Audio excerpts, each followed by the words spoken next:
Everyone and welcome to our channel grounded to grow.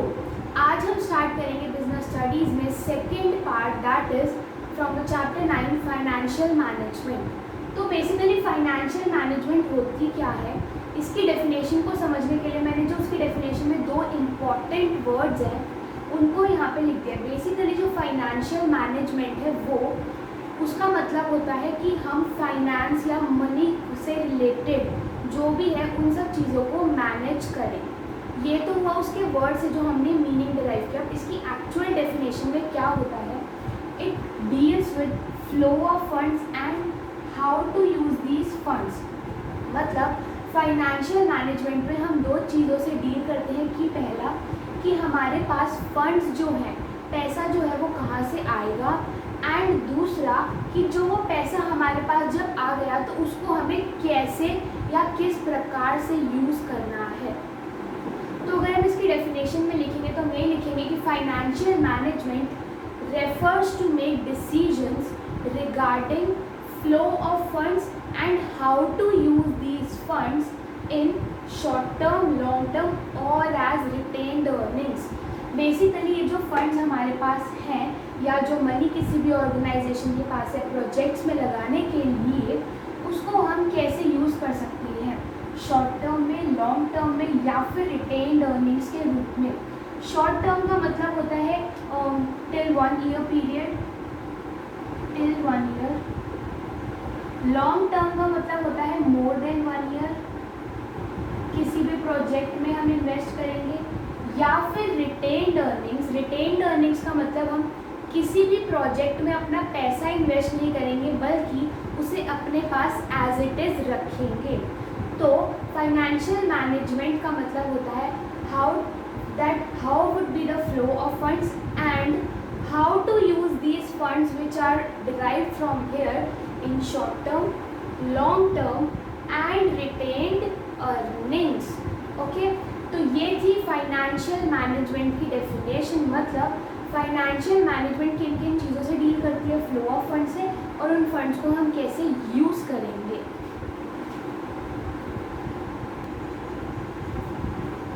Now हमारा next topic है role of FM that is financial management. Basically financial management का role या फिर इसकी usage कहाँ पे आती है।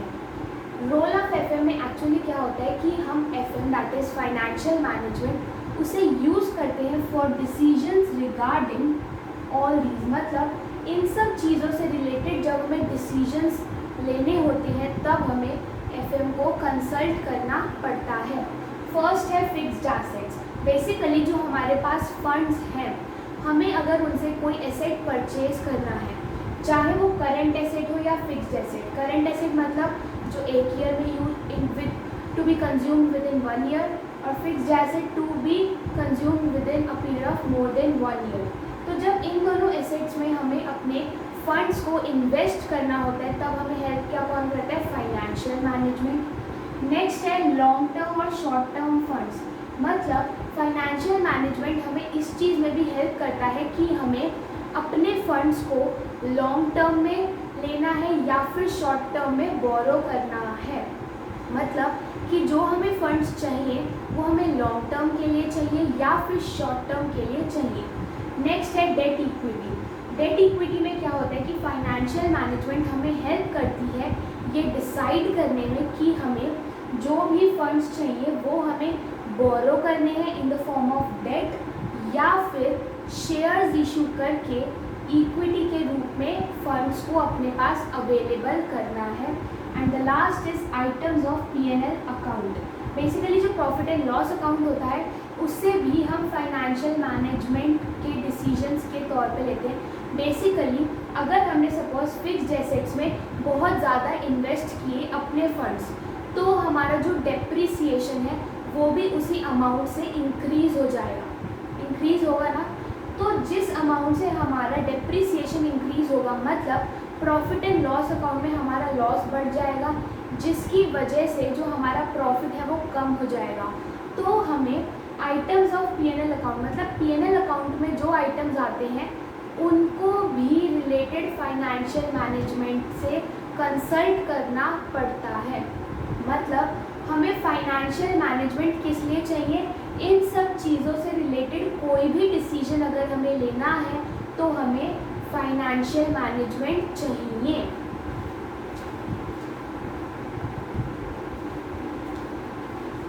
एफएम हमें क्यों चाहिए? कि हमें किस तरीके का डिसीजन लेना है या फिर उसमें कैसे इन्वेस्ट करना चाहिए। Fixed assets and current assets मतलब हमें जो एसेट्स लेने हैं वो लॉन्ग टर्म के लिए चाहिए या शॉर्ट टर्म के लिए चाहिए। नेक्स्ट है लॉन्ग टर्म और शॉर्ट टर्म फंड्स मतलब जो हमें फंड्स चाहिए वो लॉन्ग टर्म के लिए चाहिए या फिर शॉर्ट पीरियड ऑफ टाइम के लिए चाहिए।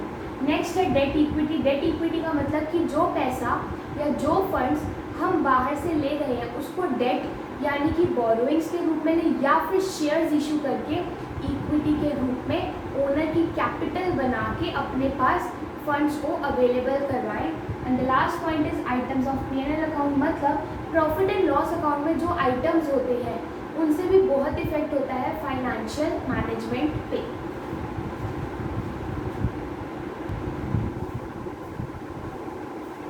अभी हमने पढ़ा रोल ऑफ एफएम मतलब एफएम हमें क्यों चाहिए, किस चीज़ों के डिसीजंस को लेने के लिए हमें चाहिए एफएम। अब नेक्स्ट टॉपिक है ऑब्जेक्टिव्स ऑफ एफएम मतलब कि हम फाइनेंशियल मैनेजमेंट को क्या क्या अचीव करने के लिए यूज़ करते हैं। तो इसके 4 पॉइंट्स हैं बेसिकली जिनको हम अचीव करने के लिए या फिर जो ऑब्जेक्टिव्स हमारे एफएम की मदद से अचीव हो पाते हैं वो ये 4 हैं। फर्स्ट है प्रॉफिट। ऑब्वियसली अगर हमारी कंपनी में जो फाइनेंस है या जो फंड्स अवेलेबल हैं अगर हम उनको सही तरीके से लगाएंगे तो हमारी कंपनी का प्रॉफिट इंक्रीज होगा। तो इसीलिए फाइनेंशियल मैनेजमेंट का सबसे मेन ऑब्जेक्टिव होता है प्रॉफिट को इंक्रीज करना।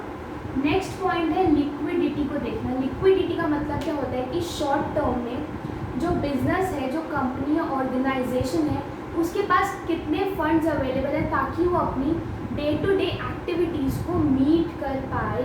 लिक्विडिटी से हम लिक्विड मानते हैं, लिक्विड मतलब जो फ्लो करता रहता है, वैसे ही फंड्स कितने हैं ऑर्गेनाइजेशन के पास ताकि वो अपनी डे टू डे एक्टिविटीज़ को डील कर पाए।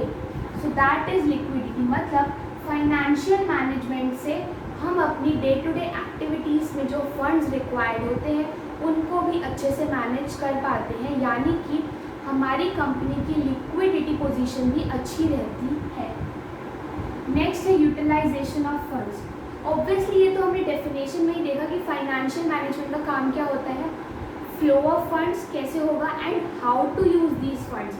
How to use these funds का मतलब हम उन फंड्स को कैसे यूज़ करेंगे, यूटिलाइजेशन या यूटिलाइज कैसे करेंगे प्रॉपरली ताकि हमारी कंपनी का बेस्ट पॉसिबल वे में उसको इफ़ेक्ट करें या फिर सबसे अच्छा जो हम चाहते हैं, जो हम प्रोडक्टिविटी चाहते हैं उन फंड से वो अचीव हम कर पाएँ। लास्ट पॉइंट है फाइनेंशियल कमिटमेंट्स। फाइनेंशियल कमिटमेंट्स का मतलब क्या होता है, किसी भी ऑर्गेनाइजेशन ने अगर किसी भी एक कहीं से भी जो फंड्स लिए हैं या जो पैसा उठाया है तो उस बोरोवर, तो जो हम बोरोवर हैं लेंडर के प्रति हमारी कुछ कमिटमेंट्स होती है कि लाइक हम आपको इतने टाइम में इंटरेस्ट देते रहेंगे या इतने टाइम में इंस्टॉलमेंट्स देते रहेंगे। तो ये जो फाइनेंशियल कमिटमेंट्स होते हैं इनको भी हम डील करते हैं फाइनेंशियल मैनेजमेंट के अंडर। तो ये चारों थे ऑब्जेक्टिव्स जिनको हम अचीव करने के लिए फाइनेंशियल मैनेजमेंट का यूज़ करते हैं। दैट इज़ प्रॉफिट इंक्रीज करने के लिए, लिक्विडिटी के लिए, यूटिलाइजेशन ऑफ फंड्स के लिए एंड फाइनेंशियल कमिटमेंट्स के लिए। अब ये जो चारों है इसके लिए एक छोटी सी मेमोरी टेक्निक है प्लफ। बेसिकली जैसे हमें फील्ड में और जब हम उसको प्लॉ करते हैं तो उसी से वर्ड बनाया है प्लफ। लाइक जब हम प्लॉ करते हैं तो उससे हमारी जो मिट्टी है वो अच्छी हो जाती है और उसके बाद हमारी जो क्रॉप्स हैं वो हम सो करते हैं और ग्रो करते हैं। तो वैसे ही फाइनेंशियल मैनेजमेंट हेल्प करती है हमारी ऑर्गेनाइजेशन को भी प्लॉ करने में ताकि हमारी ऑर्गेनाइजेशन ग्रो कर सके। और प्लस से क्या है, profit, liquidity, utilization of funds and financial commitments. तो अब जो हमारा नेक्स्ट टॉपिक है चैप्टर 9 में वो है financial decisions. Basically financial management में हम फाइनेंस से रिलेटेड काम को मैनेज कर रहे हैं, तो हमें फाइनेंस से रिलेटेड बहुत सी चीज़ों के लिए डिसीजंस भी लेने पड़ेंगे। तो अब फाइनेंस रिलेटेड किन चीज़ों के रिलेटेड हमें डिसीजंस लेने पड़ते हैं, वो है 3 तरीके के, that is financial decisions, investment decisions and dividend decisions. Financial decisions का मतलब क्या होता है कि हमें ये डिसाइड करना है कि हमारी कंपनी को फाइनेंस कहाँ से मिलेगा, मतलब हमारी कंपनी में फंड्स कहाँ कहाँ से आएंगे। नेक्स्ट है इन्वेस्टमेंट डिसीजन। इन्वेस्टमेंट डिसीजन का मतलब होता है कि हमें ये डिसाइड करना है कि जो हमारे पास फंड्स हैं उनको हमें कहाँ कहाँ इन्वेस्ट करना है, किस किस एसेट में या किस किस तरीके की फिक्स्ड एसेट्स में या करंट एसेट्स में इन्वेस्ट करना है जो हमारे पास फंड्स अवेलेबल हैं उनको। और थर्ड है डिविडेंड रिलेटेड डिसीजंस। इसमें हम ये डिसाइड करते हैं कि जो हमें इक्विटी या जो प्रेफरेंस शेयर होल्डर्स या जो शेयर होल्डर्स होते हैं कंपनी के, उनको जो हम डिविडेंड देते हैं वो कितना देना है। इससे रिलेटेड जो डिसीजंस होते हैं वो होते हैं डिविडेंड डिसीजंस के अंदर। तो इन तीनों डिसीजंस के बारे में हम इस चैप्टर में डिटेल में पढ़ेंगे आगे।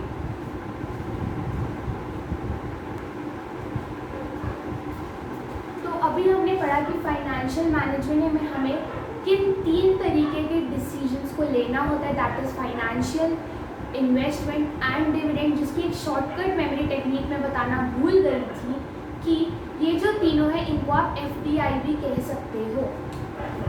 Financial, dividend and investment related जो डिसीजंस लेने हैं उसकी शॉर्टकट ट्रिक है FDI। ओके, तो अब हम पढ़ेंगे इन्वेस्टमेंट डिसीजंस के बारे में डिटेल में अच्छे तरीके से।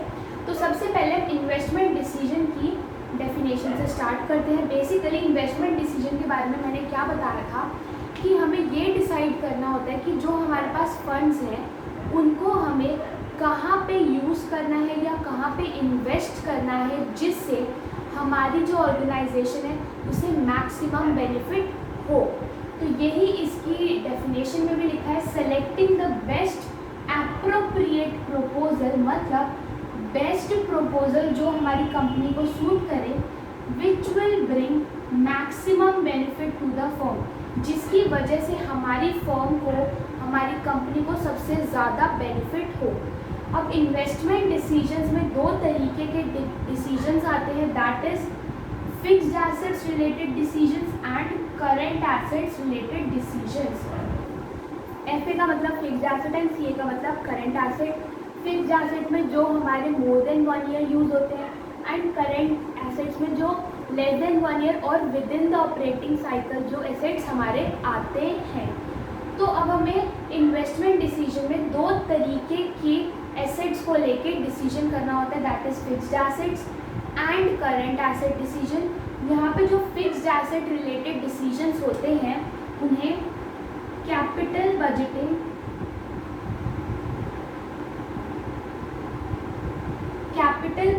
डिसीजंस भी कहा जाता है। मतलब जिस चीज़ में हम कैपिटल का या जो फंड्स है उसका ज़्यादा हिस्सा लगाते हैं उसे कहते हैं फिक्स्ड एसेट डिसीजन या फिर कैपिटल बजटिंग डिसीजन। अब हम fixed asset decision and current asset decisions के बारे में डिटेल में आगे बढ़ते हैं।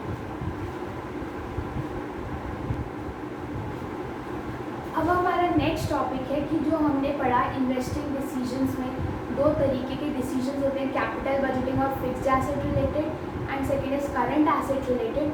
अब हम पढ़ेंगे कि जो कैपिटल बजटिंग डिसीजंस होते हैं वो किसी भी फर्म के लिए क्यों इम्पॉर्टेंट होते हैं, मतलब फिक्स्ड एसेट रिलेटेड जो डिसीजंस लेने होते हैं वो किसी भी फर्म के लिए इतने इम्पॉर्टेंट क्यों होते हैं। 4 पॉइंट्स हैं अगेन इसके। फर्स्ट है ग्रोथ। बेसिकली कोई भी कंपनी है अगर वो फिक्स्ड एसेट्स में इन्वेस्ट करती है, कोई भी बड़ी मशीन अपनी ऑर्गेनाइजेशन में लाती है, तो ऑब्वियसली वो उस बड़ी सी मशीन को क्यों लाए होंगे अपनी ऑर्गेनाइजेशन में, ताकि उनकी प्रोडक्शन या प्रोडक्टिविटी इंक्रीज हो, ताकि उनकी ऑर्गेनाइजेशन ग्रो कर सके। तो ये हो गया ग्रोथ रिलेटेड, मतलब कोई भी कैपिटल बजटिंग डिसीजन इसलिए लिया जाता है ताकि ऑर्गेनाइजेशन की ग्रोथ हो सके। नेक्स्ट है रिस्क। ऑब्वियसली अगर हम कोई भी कैपिटल बजटिंग डिसीजन लेंगे तो उसमें रिस्क तो होगा ही। लाइक सपोज हमने मशीन परचेज की 5 करोड़ की, हमने 5 करोड़ की मशीन परचेज की, तो उसके साथ रिस्क भी आया कि हो सकता है ये मशीन 1 साल में ही डेप्रिशिएट होके सिर्फ 2 करोड़ की रह जाए। तो ये रिस्क था कि 1 साल में आपकी मशीनरी जो है वो 3 करोड़ से डेप्रिशिएट हो सकती है। चाहे ऐसा भी पॉसिबल है कि चाहे हम उसकी वजह से सिर्फ 1 करोड़ का प्रॉफिट कमा पाए, लेकिन इट इज़ पॉसिबल कि 3 करोड़ वो डेप्रिशिएट हो जाए, लेकिन हमें फिर भी उस मशीनरी को अपनी ऑर्गेनाइजेशन में लाए, क्योंकि फर्स्ट ईयर में तो वो इतनी डेप्रिशिएट हो रही है, लेकिन आगे अगर वो 2 करोड़ है तो सपोज वो 1.5 करोड़ उसकी वैल्यू हुई, लेकिन नेक्स्ट ईयर उसने हमें 2 करोड़ प्रॉफिट कमा के दिया। तो हम यहाँ पे रिस्क तो ले ही रहे हैं कि हमारी जो मशीनरी है वो इतनी जल्दी ऑब्सोलीट या डेप्रिशिएट हो रही है, हालांकि हमें इतना प्रॉफिट स्टार्टिंग के ईयर्स में नहीं हो पाएगा। नेक्स्ट है इरिवर्सिबल। बेसिकली जो कैपिटल बजटिंग या जो फिक्स्ड एसेट्स रिलेटेड डिसीजंस होते हैं वो ऑलमोस्ट इरिवर्सिबल होते हैं, मतलब उनको जब हमने एक बार ले लिया तो उनको वापस से ठीक करना पॉसिबल नहीं है। हाँ, अगर पॉसिबल है भी तो उस केस में बहुत लॉस होने के चांसेस होते हैं। लाइक सपोज हमने जो मशीनरी मंगाई 5 करोड़ की, इसको हमने मंगाने में 10 लाख रुपीज़ खर्च कर दिए। ओके, अगर इसमें छोटा सा माइनर सा डिफ़ॉल्ट है और हमने सोचा कि इसको अगर हम वापस कर दें, हालांकि उस माइनर के डिफ़ॉल्ट से हमारी प्रोडक्टिविटी पे इतना इफ़ेक्ट नहीं होगा। Max to max per year हमें ₹50,000 का उससे इफ़ेक्ट या लॉस हो सकता है, लेकिन अगर हम उस 5 करोड़ की मशीनरी को वापस भेजेंगे तो हमें 20 लाख रुपीज़ का और खर्चा ऐड ऑन करना होगा। तो बेसिकली वो जो कंपनी है वो यही सोचेगी कि यार 20 लाख रुपए फिर से लगा के उसे भेजने से तो अच्छा है कि हम 50,000 का नुकसान ही झेल लें। तो इसीलिए कहा जाता है कि कैपिटल बजटिंग जो डिसीजंस होते हैं या तो वो इरिवर्सिबल होते हैं, और अगर हम उन्हें रिवर्स करने की सोचे भी तो हाई लॉस होने के 10 लाख प्लस 20 लाख जो हमारे ट्रांसपोर्टेशन में वेस्ट हुए वो तो ख़त्म हमारे लिए, क्योंकि मशीनरी तो आई ही नहीं। तो वो जो ह्यूज लॉस है वो हो सकता है अगर हम कैपिटल बजटिंग डिसीजंस को रिवर्स करने की कोशिश करें तो। लास्ट है funds. Basically capital budgeting decisions किसी भी ऑर्गेनाइजेशन के लिए बहुत इम्पॉर्टेंट होते हैं, क्योंकि कैपिटल बजटिंग या जो फिक्स्ड एसेट्स रिलेटेड डिसीजंस होते हैं उनमें large amount of funds involve होते हैं। अब सपोज कोई कंपनी है, 50 करोड़ की उस कंपनी का टर्नओवर है और उन्होंने 5 करोड़ की मशीनरी परचेज की, तो उस कंपनी के लिए तो वो लार्ज अमाउंट ऑफ फंड्स थे जो उन्होंने उस मशीनरी में लगाए। So that's why capital budgeting decisions are very important due to all these reasons. अब ये जो चारों पॉइंट्स हैं इसके लिए भी छोटी सी मेमोरी टेक्निक है, दैट इज ग्रिफ। इसको आप ग्रिप से रिलेट कर सकते हो कि मतलब अगर हम कैपिटल बजटिंग डिसीजंस अच्छे से लेंगे या सही लेंगे तो हमारी जो कंपनी है वो मार्केट में ग्रिप बना पाएगी। मतलब कैपिटल बजटिंग डिसीजंस अगर हमने सही लिए तो हमारी कंपनी मार्केट में अच्छी ग्रिप बना पाएगी। ग्रिप से वर्ड आया ग्रिफ। ग्रिफ का मतलब growth, risk, irreversible end funds. तो ये थी importance of capital budgeting decisions.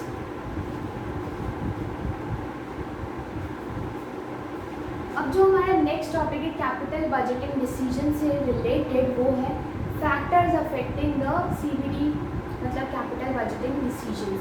मतलब कौन कौन से फैक्टर्स होते हैं जिनके बेसिस पे कैपिटल बजटिंग या फिक्स्ड एसेट्स रिलेटेड डिसीजंस लिए जाते हैं।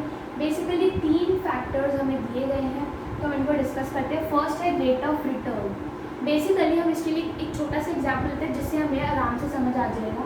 हमने एक मशीनरी परचेज की जो हमें पड़ी लाइक सपोज 50,000 की, लेकिन उससे जो बेनिफिट मिलेगा टोटल उसकी जो मशीनरी की पूरी लाइफ है वो है 40,000। हमने मशीनरी परचेज की 50,000 की, लेकिन उससे जो उस मशीन की टोटल लाइफ थी, मतलब जितने भी साल वो चलेगी, उससे हमें बेनिफिट सिर्फ 40,000 होगा। तो क्या हम उस मशीनरी को परचेज करेंगे? नहीं करेंगे, क्योंकि यहाँ पे हमें प्रॉफिट तो कुछ हुआ ही नहीं, बल्कि 10,000 का लॉस भी हो गया। या फिर इसे हम इस एग्जांपल से भी ले सकते हैं कि अगर हमारे इन्वेस्टमेंट का जितना भी परसेंटेज है, अगर वो रिटर्न से कम है तो ही हम इन्वेस्ट करेंगे। लाइक सपोज हमने जो इन्वेस्टमेंट की उसका था 15%, लेकिन जो अगर हमने 15% इन्वेस्ट किया तो जो हमें रिटर्न आएगा वो है सपोज 20%। तो ऑब्वियसली हर कोई उस फिक्स्ड एसेट में अपने फंड्स को इन्वेस्ट करेगा। या फिर इसके लिए हम एक छोटा सा और एग्जांपल लेते हैं कि एक ऑर्गेनाइजेशन है, अगर हम वहाँ पे अपना फंड इन्वेस्ट करते हैं तो हमें मिलते हैं 15%, और एक दूसरी ऑर्गेनाइजेशन है जहाँ पे इन्वेस्ट करने पे हमें मिलता है 20% रिटर्न। तो यार ये तो कॉमन सेंस है कि हर कोई 20% वाले में ही इन्वेस्ट करेगा, क्योंकि वहाँ से रिटर्न जो हमें मिल रहा है वो ज़्यादा है 5% as compare to the other organization. Next point है कैश फ्लो। कैश फ्लो का मतलब क्या होता है कि डे टू डे एक्टिविटीज़ के लिए कैपिटल बजटिंग, अगर हमने कोई कैपिटल बजटिंग डिसीजन किया तो वो हमारी डे टू डे एक्टिविटीज़ में जो कैश इन्वॉल्व होता है उसको कितना इफ़ेक्ट करेगा। इसका मतलब हम ये भी कह सकते हैं कि लाइक सपोज अगर हमने हमारी जो कंपनी है उसका टर्नओवर सपोज है 5 करोड़,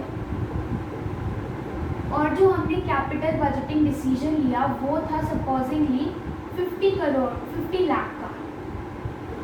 50 लाख का हमने कोई फिक्स्ड एसेट परचेज करने की सोची, तो हमने ये तो सोच लिया। अब हमें ये चेक करना होगा कि अगर हम अपने 50 लाख रुपीज़ यहाँ पे इन्वेस्ट कर दें तो क्या हमारे पास इतना पैसा बचेगा कि हम अपनी डे टू डे एक्टिविटीज़ को आराम से परफॉर्म कर पाएँ, या नहीं बचेगा, या फिर हम परफॉर्म नहीं कर पाएंगे।